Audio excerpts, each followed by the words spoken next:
Welcome to the Take 148 podcast, produced by 148 Films.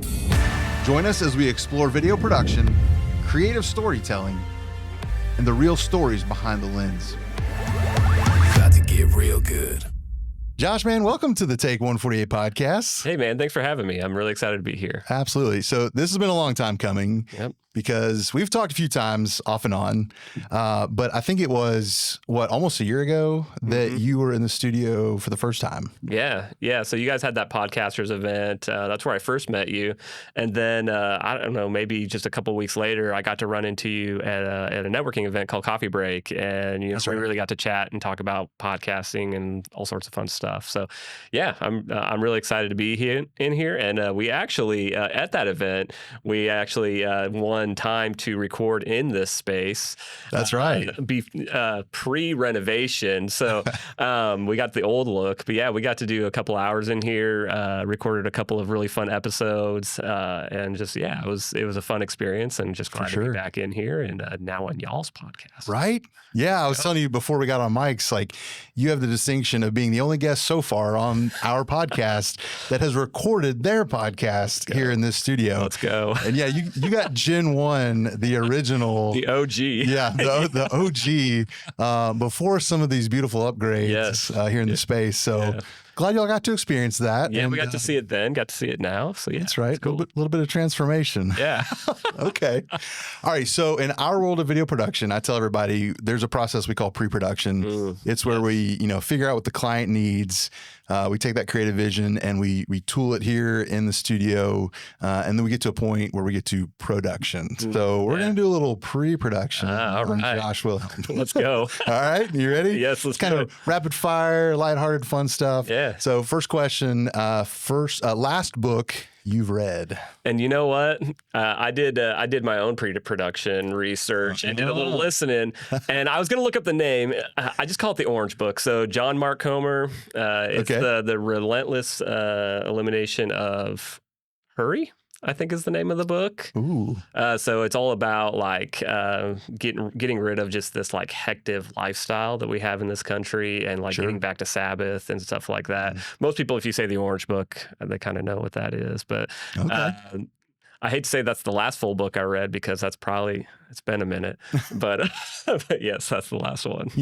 Are you an audiobook guy, or are you a purist? No, if it's something that like I need to actually get something out of, I got to have that hard copy, because if I have it playing in the background, I don't know what's different between like an audiobook and like a podcast. Podcast, I can, drive, do dishes, whatever, and listen to a podcast. But when it comes to like a book, if I'm going to retain any of it, hard copy, I got to have it. I'm with you. I feel like I'm cheating on the system if I'm listening to an audiobook. I will say I do look down. My wife does a lot of audiobooks. Like she's listening to like at least 2 a month. And I'm just like, I look down on her because I'm like, you're not actually reading a book. Right? Yeah. Can you say that? Yeah. Yeah, I listen to a book today. You listen to that book. Like my 5-year-old listens to a book when I read it to her before bedtime, right? That's fun. Love it. All right, you're on a road trip, road trip. Got to stop for a gas station snack. What's your go-to road trip snack? Yeah, so road trip snack, especially if I'm needing a little energy. I love a Red Bull, just like the OG Red Bull. I also do like they have the flavors now, so the cranberry is also pretty good. Okay. And so yeah, as far as like a drink, that's kind of my go-to snack. Anything gummy lifesavers, gummy worms, stuff in that realm. 100%. That's what I'm going after. So you're not like I need some crunch on the road kind of guy. You're like give me something chewy. I like it both. I like both, but okay. So definitely like a chips guy too, but probably more gummy if I was choosing. All right, I like it. If you could have lunch with anyone, living or dead. Ooh, this is a fun question. I'm probably gonna go living. There's a rap hip hop guy. His name's Andy Mineo. Yeah. And I just feel like we're pretty similar in age, and like a lot of his music has hit at like points in my life where I feel like I'm dealing with similar things that he's talking about in the music. And I feel like as far as journeys with faith and doubt and stuff like that, I feel like there would just be some fun conversation to have there with him. And then also also just being like a music guy, he takes his cover art and stuff like that very seriously. And so being able to like pick his brain as far as like the creative process and like, how did you get to this and stuff like that. I think it would just be a fun conversation, just getting to kind of know this guy that I've listened to his music for, I don't know, over a decade. Sure. That'd be a long lunch. You might have to push it into dinner. Let's go. Yeah. Where do you want to go next week? Yeah. Okay. Awesome. Tell me something people might be surprised to know, Josh. Something that people would be surprised to know. So I am actually in the National High School Football Hall of Fame, and probably not for the reason you may think.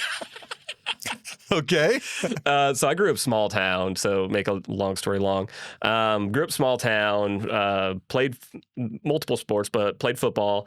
And it was so small that we started the season with 24 athletes, ended the season with like 14 because of injury and, so on and so forth. But I was never a big guy. I was never fast. But small school, they needed people on the offensive line, and I was maybe $130, soaking wet in high school, playing offensive line. But I just did it. I showed up. One thing that helped was I was a lot faster than a lot of the big guys. There you go. But yeah, at the end of my senior year, I don't know how my coach found out about it, but he put me in for what they call the Rudy Award. Oh, and yeah. basically, it's just the guy that did whatever and didn't complain and stuff like that. So that's kind of a fun little Josh fact that most people probably wouldn't know. Okay. What I love about asking that question is like, I'm going to learn something I know from my guests, regardless of how long I've known them. So that's always fun. All right. That's. What kind of reaction you get from people when you tell them that? Does it come up very often? Especially when I tell them that I played like offensive line, because I mean we're in football country, right? Oh yeah. And they're just like, nah, you're lying. It's like, no, for real. Hey, listen, football players come in all shapes and sizes at that age for sure. Yep. Oh my gosh. All right, so we've got a lot to unpack because you are a musician. You are a graphic designer by trade, and you're also a podcaster, which we mentioned that's how we connected. Yep. So, like, I kind of want to touch on all of those because the idea is, like, we bring people on this show that are living in this creative world and have all these different passions in the greater creative space. Yeah. And we were talking earlier too, like a lot of the guys here on the team and gals are creative in a lot of ways. Our specialty here is video production, but we've got musicians and graphic designers and photographers and, like artists with paint and pen and, lots of really creative people. So, I'd love to hear from you, like your earliest memory growing up of like when that creative journey, that creative spark started and like, what it's brought you to. Yeah. So as far as like when I was young, sports were the big thing, but the common thing was always music. I remember especially like being in the car and stuff with my dad. My dad always listened to the cool music, right? So, I mean, he was into like 90s country and, 80s rock and roll. So, Def Leppard, Eagles, Aerosmith, AC/DC. And so I just remember always just like loving music and, I didn't really actually get into music or playing music until I was about 18, 19. I picked up a guitar and I was like, I want to learn. So started learning and mostly played in like the church world. So playing, for worship teams and stuff like that. Played in a battle of the bands in college way before I probably should have been playing in front of people. Okay. It was really bad, but it was really fun, and so, music was kind of the start. And it all kind of just came from that love of music and wanting to get into that world. Where did you play in the Battle of the Bands? So do you remember? Yeah, so it was at a state college in Nebraska, Shattering State College. Football fans may know that from Danny Woodhead. Danny Woodhead was kind of the shining star that came out of Shadow State. Anyway, so yeah, it was, gosh, it must have been 2010 or 2011. Okay. And it was a battle of the bands, and threw together like 4 or 5 guys. And I was easily the least talented of the bunch. but yeah, just banging out chords, and it was fun. Playing guitar, I assume. Yeah. All right. Any vocals? No, gosh, no. Y'all don't want to hear that. Busy enough with your 2 hands? Well, I will say, I think there was some times where we were like, like yelling something out. And so there was probably some of like that kind of vocal, but no singing. Gotcha. Fair enough. So was there a point where you thought music was the direction you were going to take, like as a career? No, it was always just kind of a fun hobby. And really, as far as like where the rest of the creative stuff comes from, that's actually pretty recent. So I grew up very like blue collar, small town, and it was just like you get a job, you work a job, and you hopefully save a little bit of money for your hobbies and to do fun stuff, and to do that kind of stuff. And so I never really thought about like what I actually wanted to do. But my wife, bless her heart, she always pushed me. She's like, what do you want to do? There's something greater for you than, selling cars and, all these jobs that I've kind of had along the way. And so she's always been one that's kind of pushed me, like kind of figure out, what do you want to do? What do you want to do? What do you want to do? And it wasn't until I was probably about 30 years old. I've had this love for music. I've recorded some kind of music. I think every musician kind of goes through that, where you kind of record some stuff, and then, to put it online, you have to have some like cover art or something like that to go with it. So I would, throw stuff together. I'm like, oh, this is kind of fun. But I was there was one day I was listening to music. I was hanging at home. I think I was by myself, and I was just like, I want to design cover art. It was just like this aha moment. I've never had anything like that before, like something like, this is genuinely what I want to do. And so, very timidly, I was probably a couple of days later, I told my wife, I was just like, I think this is what I want to do. And she's like, yes, like, let's go. So you went from like no idea to a very, very specific format, like not just graphic design, but cover art. Yeah. For albums and bands. Yeah. That's wild. Yeah. So who were your biggest influences? Like, if you can think back, like, are there artists that you can associate with bands, or do you see that bands are often responsible for the inspiration of their cover art, or like, where did you get most of your inspiration from? Yeah. So, and really the thing that I think was kind of the aha moment, I believe the designer, I think he goes by Eye Creature, I think is his artist name. But he did an album for, it is a Christian rapper. His name is Derek Minor, and it's called Minorville. And if you just kind of look at the album cover itself, you would probably think it's just something that someone put together in graphic, like on Photoshop or something like that. Mm-hmm. And basically what they did is they took like the side profile of the artist's face and created like this city kind of in that side profile. And what's really cool is they shared a video of the artist like actually kind of drawing everything up, but then it goes to, they got somebody in like a wood shop, like cutting out these buildings, like actually cutting out different shaped buildings and stuff like that to build this cityscape. Sure. And so they build it all out, and they go into this like attic space, and they set it all out, and they've got the lights, and they're moving the lights around to play with the shadows, and they've got fog machines, to just kind of see how, and you're just seeing all this like tangible, cool stuff that they're doing to create this album cover. And it's just like, I was like, that.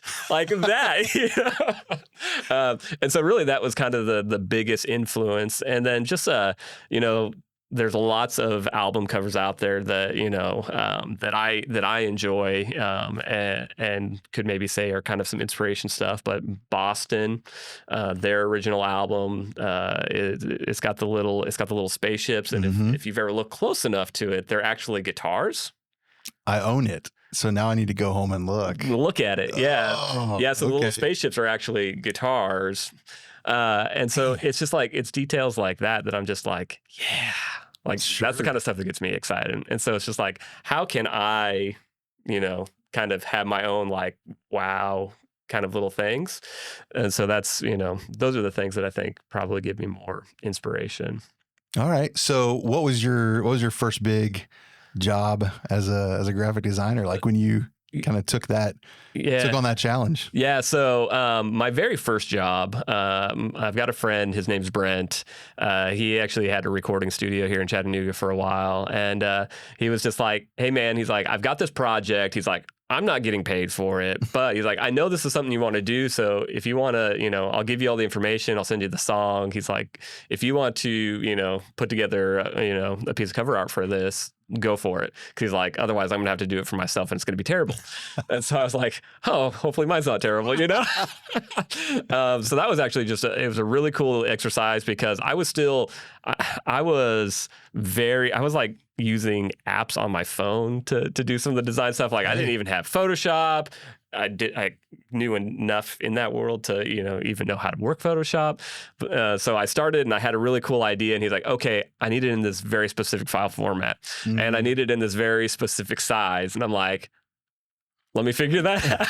And like he was just asking me to do some stuff that I'm like, I can't just do this on my phone. So I had to download Photoshop. I had to get on YouTube, and I'm getting on YouTube University and like, okay, how do I desaturate an image? Like how do I and just like had to like self-teach myself how to do it. So that was kind of the first project.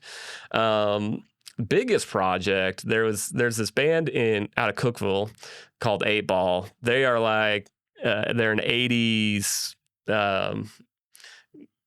like an 80s rock band, like glam rock, what you would think of as far as like 80s. Okay. And so that's probably the biggest project I worked on. And the name of the album is almost very embarrassing to say because if you can think of 80s rock and roll, sex, drugs, and rock and roll, kind of. Sure. Yeah. So maybe we'll go look it up later. You can go look it up later. But that was probably my biggest project, and I actually got to design like the full CD cover. So, getting to do the inside sleeve and the back cover design and stuff like that. So that was probably my biggest project for somebody like outside, just like my normal circle. As far as that goes. So what does your creative process look like? Like, let's say we've just met, I'm the front man of a band. Yeah. We've just cut an album, or we're just working on an album. Like, where does your creative process start? What does it look like? Because it's so specific. Yeah. So it starts, basically like this, I try to have a conversation, if it's in person, that's awesome. That's probably the best, or over the phone. But really it's just starting out with a conversation like, okay, what do you need? What's the scope of the project? What are you looking for? And then, I can kind of feel out like, do you already have photography? Do you need photography? Do you have an idea that you already want to go through? So it really starts there. And then what I try to do is I've got a questionnaire that goes out, like when they're like, "Yes, Josh, we want to work with you. Here's our deposit." I send out a questionnaire, and I really try to dive deep into like, what do they like, what they don't like, inspirations.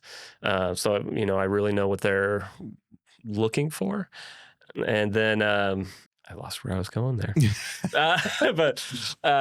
So it's really just, I try to gather a lot of information on the front end. And then what I usually do with most of my projects is I kind of come up with like 2 separate concepts. So I try to take a lot of like the information. So if you had an album that you were wanting to, put out, you probably like, "Oh, I was thinking me sitting, next to some train tracks with a guitar." How did you know? And so I'd be like, "Yeah, okay. Your song has nothing to do with train tracks," but like I'll try to like give you like, okay, I know this is kind of what you were thinking, and my interpretation of what that may look like, and then I try to give them like, this is like Josh's vision from the information that you've given me.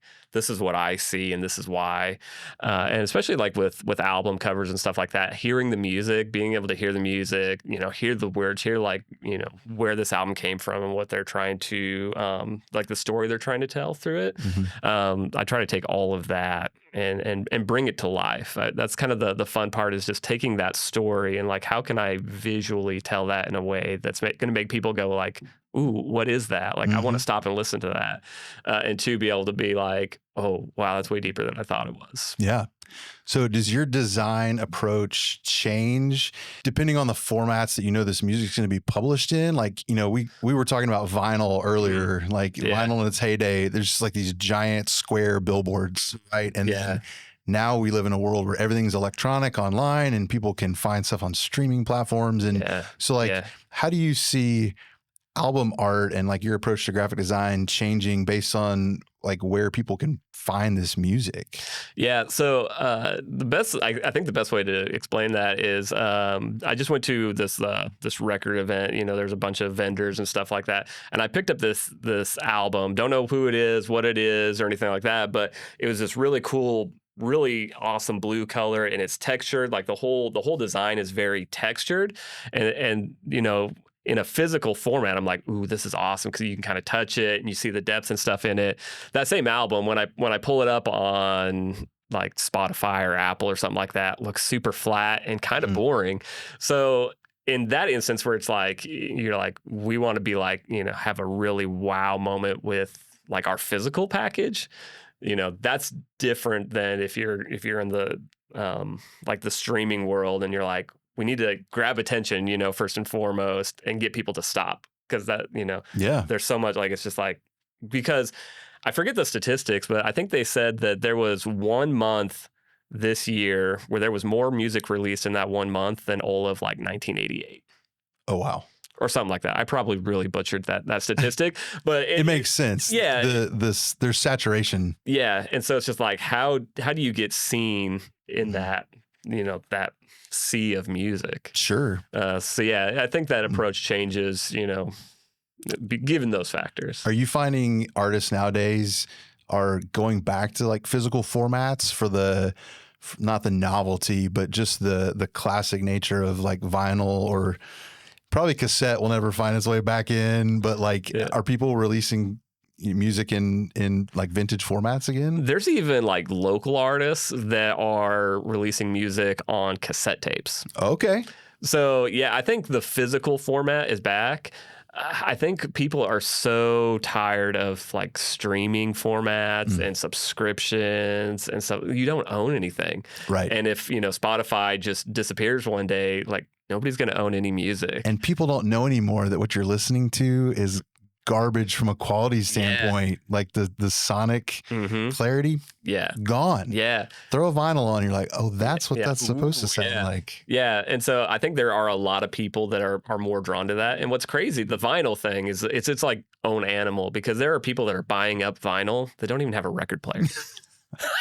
They're just buying it up. And are they just collectors, or they just one day they might just leave it in the shrink wrap and try and make some money. I don't know. It's probably a little bit of both, but yeah, I think the whole vinyl thing is kind of its own animal, and I'm diving into that world because of the podcast. You know, I'm actually buying records and I'm listening to them and hearing the difference. And actually, CDs of all things, I think are actually kind of having a little bit of a comeback. Maybe not as strong as vinyl has been over the last few years, but CDs are actually coming back, and there's actually. CDs are the one format where you actually hear what the artist intended when they recorded.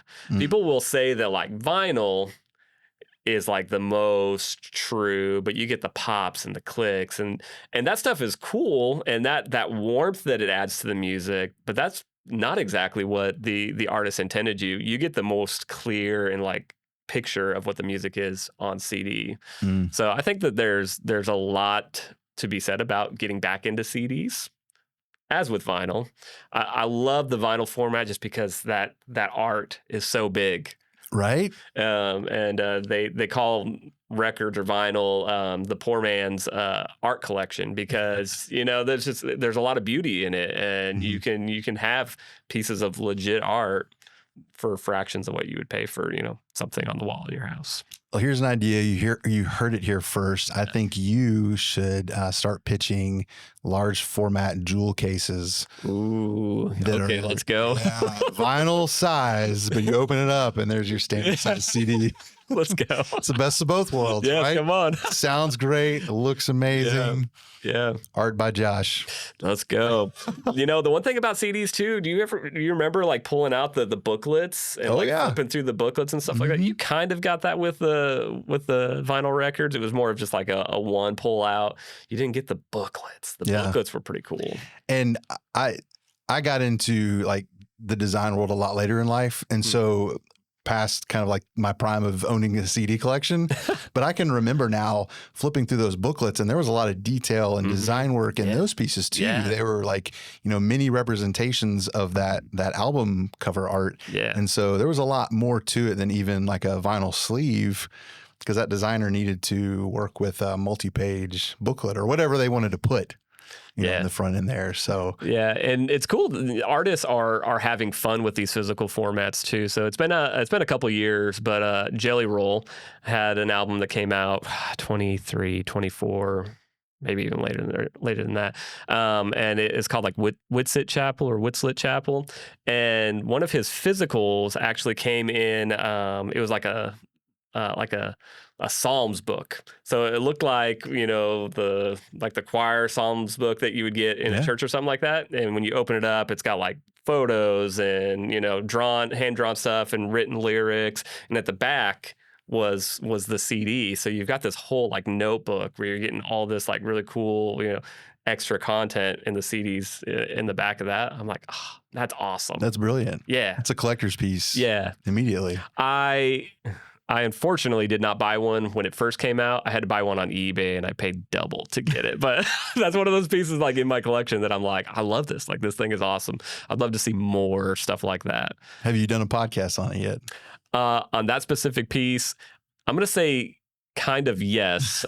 We did a podcast. It was like best of 2023, and that was kind of like us going through and like, hey, these were the favorite things that came out of this year.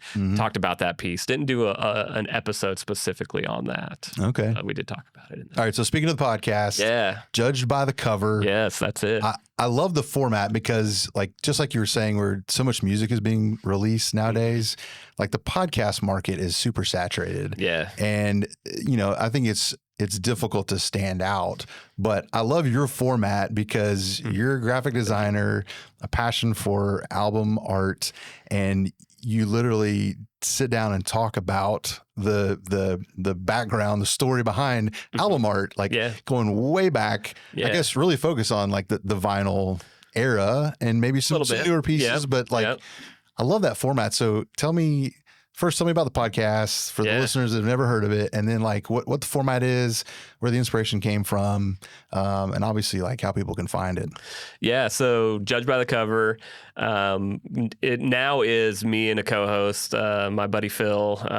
He's been a great addition to that podcast because it just brings, anytime you've got two voices and you have that conversation, and just his like musical knowledge comes from like a different era than mine. So it really works well together. But really what we're doing is we're exploring cover art. We're diving into some of the classics. So we've talked about Boston.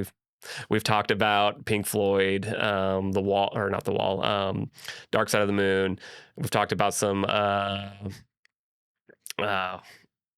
AC/DC, Linkin Park. So I've covered a lot of stuff, not just like 70s. I will say like the 70s, that was like the heyday for cover art. Okay. Like, there is some great cover art that came out of like the 70s.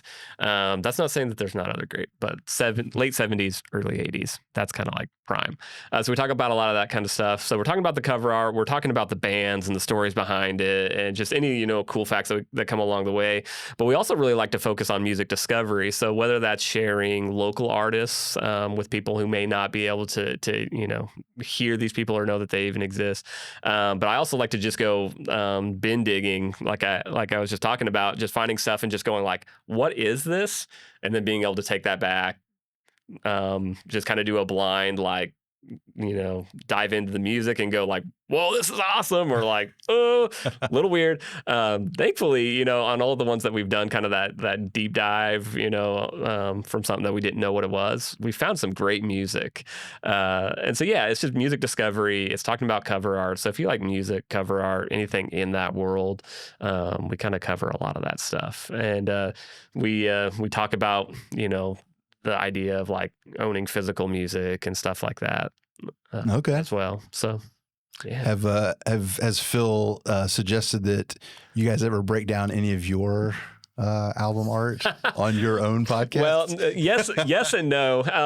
We did just talk about he released some old demos He had a band in the 90s in New York called Girlfriend, and they had a bunch of demos that they never released. They always wanted to record and, put on an album. It never happened. So he took those demos and put it out on streaming services, and I got to work with him on the cover art for that. So that's our most recent episode, which came out early last month. Okay. And so as far as where you can find it, I know that was a question that you asked earlier that I totally skipped. We're on all your podcast apps, but because it's such a visual medium, we do put a big emphasis on the YouTube portion of that. So if you just look up Judge by the Cover podcast, wherever you like to get podcasts, or on YouTube, you can find us. I am working on the consistency of getting stuff out there. Fair enough. That's one area that we haven't quite got locked down, but we're going to work on it. Generally, creativity takes time, right? Generally, monthly is kind of what we shoot for, and hopefully that as we move forward, it'll get a little sooner than that. But okay, kind of. So on top of musician, on top of graphic designer, on top of podcaster, we're going to get super local here for a minute, but Podnooga. Yeah. So obviously this podcast goes out to the world. People are listening, watching right now, but talk about Podnooga and like not so much what the format was, but what you're hoping the format can be now moving forward. Yeah. So Podnooga, thankfully, I got to get in on the Podnooga world early on when Michael was running it, and he did a great job of building out a community, and he was really trying to build up his podcasting business as well. And when he decided to step away from the podcasting world in general, I asked him if he was okay with me taking it over, because really one thing that he did really well was creating a community. And he was really good about the monthly, like getting people together. That's where I met a lot of people that I know in the podcast world in Chattanooga. And so I'm like, I really want to keep that going, and I want to see that grow, because what I want to do is I want, whether you're a content creator, because, at the end of the day, podcasting is content. So, if you're a content creator or a podcaster or somebody who, helps in that world, video editing, audio editing, stuff like that, designers and stuff. I want to build a community where, we can all kind of work together to bring everybody up. So that's really the goal, currently with Podnooga, is just building up that community, figuring out like, hey, how can we meet you as a podcaster? What needs do you have? And hey, I know really cool people. Let me connect you with Daniel at 148, or, those resources that like I know will help people, and it's people that we know, like, and trust. So that's really what we're working on right now is really just building up that community, trying to figure out what that looks like. How can we support people other than just like the super local as well? And then there's hopes that we can kind of build out a network of like specifically kind of creative focused podcasts, and then seeing where it kind of grows from there. What other niches do we have in this area that we can kind of group together? And hey, how can we, help promote, cross promote each other and stuff like that? So that's stuff that is a little bit more in the future, but really it's building up that community, because I definitely benefited from it. I wouldn't have kept my podcast going if it wasn't for the community that Podnooga had. So it's like trying to keep that going and how to grow it and make it something that works for everybody. I love that. So this episode is going to release pretty quickly. So I think we should put a plug in for the event coming up. So you can do the honors. Yeah. So I'm really excited about this one. So October 27th, that's a Monday. I believe we said 6 or 6:30. 6:30. You guys are hosting us here. So it's Podnooga and 148 studio. We're coming together and we're talking about video and podcasts. That's kind of the one of the hottest things in the podcast world right now is like, do I need video? How do I use video? I suck at video. How can I make it better? So really what we're trying to do is we're going to pick your brain a little bit, do a little Q&A. We'll have some questions as well, and hopefully gathering some questions from other podcasters and stuff like that to really just explore what that means and what that looks like, and give some people some tools and stuff like that to do video better for their podcast. Yeah. I'm excited about it. The cool thing is, At 148 Films here inside of 148 Studios, like our sweet spot is video production, but it has only recently been tied directly to podcasting because when we built the studio last year, we opened this podcast studio space. And so we applied our video knowledge to the idea of podcasting. And so like we're the new kids on the block in Chattanooga when it comes to podcasting and the format. But thankfully, we've got that video background and experience that, that we can bring to the table. So I love the idea that you're focused on community because for us here on the team at 148, like community is a staple for us too. Yeah. So I'd love to hear from you. We've talked a lot here amongst the team for a long time about how we feel like Chattanooga as a city of creatives, I think overwhelmingly is really collaborative and willing to engage and work with other creatives, even in the same industries, but certainly collaborate with other like-minded people. So like what's been your experience with the collaborative community here? Like, what do you think about that here in Chattanooga? Yeah. So I think there is definitely, I think there are worlds where it's like, if you ain't from here, we don't want to work with you. Right. But I think especially in the creative world, and maybe it's just because there is such a big creative, group here in Chattanooga. And I think especially, throughout some people like the Hive Think guys and what they do for small businesses and creatives and stuff like that. And so I think that there is a lot of, and even the Walnut Street Publishing, Aaron Quinn, they do a really cool job of creating just community and so it's kind of infectious. And then when I meet people like you guys here at 148 Films and 148 Studios, and you're like, yes, we love community. How can we help? It's just like, those are the people that I want to connect with. And so I think that there's a lot of mojo around like people wanting to help and work together. And again, I think it may be just because there is such a big pool of creatives in this area. Well, I love it because in the one meeting I've been able to make it to so far for the Podnooga team, like I already knew half of the people at that table through various connections, and everyone has a variety of day jobs and skills, and they're really passionate about all variety of different things, but yet they come to the table.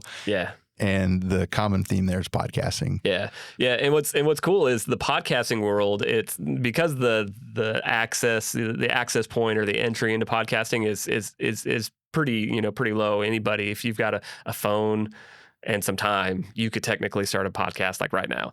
And so you find out you get people from all sorts of different backgrounds and stuff like that are getting into this podcast world. And so you meet some cool people that are like, oh, well, I was in radio and TV for, 30 years and I've got that experience. It's like, whoa, okay, cool. Like, and so, there's, I think it's kind of a cool melting pot of like different backgrounds and stuff like that. Just in the podcasting world in general. Yeah. All right. Wrapping things up. Yeah. Talk about creative journey. What are your words of wisdom to somebody that's like, man, Josh is doing this really cool thing. I think I want to get into graphic design, even specifically like, album art. Like where would you point people to begin? Yeah. So the biggest thing is really finding that aha or that wow moment. Don't chase it for, the money or like, oh, I'm going to get to, work with famous people and stuff like that. Although you can get to those points and stuff like that, and that, that can happen, find that thing that is like that you love and the reason why you love it. Because when you're in those times of like, it's, I got to get up at 4 a.m. to work on this project because I ain't got time any else, time today. That's going to be those things that like, I love this. This is what I know I want to do. It'll keep you coming back. It'll get you through those hard times, and just keeps you excited about it because, just like with anything, sometimes it sucks and sometimes it's hard. And so having that, like, that love for it will keep you in the game. Yeah. It's kind of like, I kind of point to like playing guitar. Mm. When you first start playing guitar, it sucks. Your fingers hurt. You can't get them in like the right shapes. Like to get good at guitar, you have to love it because it sucks. Oh yeah. It beats you for a while. Yeah. So that's kind of the biggest thing. And then, secondly, you don't necessarily, I don't think you really need to go to school to get into these fields. I'm self-taught when it comes to a lot of this stuff. I know that there are some things that I probably don't do right and maybe could do better if I had some formal education. But a lot of times just getting the reps in, getting projects, working on fun projects. You know, if your friend is, you know, starting a bakery business and they're like, I kind of need a logo. Just maybe start by helping them design something, you know. So, you know, just put those reps in. That for me went way farther than like any formal education probably ever could. It's just doing it. Yeah, that's real. Yeah. There's so many tools out there today. Yeah. Wow. All right. Where can people find you if they go looking for you? Yeah. So my website, jwcrates.com, you can view all the stuff that I do. So you can see logo projects. You can see my cover art projects. You can see my podcast cover art projects. You can see all of that there. On there, you can also see tabs for the podcast, Judged by the Cover, and also for Podnooga. I'm on all the fun socials, begrudgingly on TikTok, I believe as JW Creates, and then the rest of them are at JW Creates. I primarily live on Instagram. That one tends to be the easiest. Facebook, well, maybe we don't go there, but that's where our parents can find you. Yes. But Instagram for sure. Okay. Yeah. Awesome. Well, man, thanks for coming out here, taking some time to sit down on the mic. We've had a lot of conversations, but I was like, man, I need to get Josh on the mic. Let's break out some conversation. And I appreciate you taking the time to do this. I appreciate it, man. This was fun. It's really cool being on this side of the mic. I'm usually on that side of the mic. So a lot of fun. Awesome. Well, man, thanks for being here. I appreciate it. You got it. Thanks, man.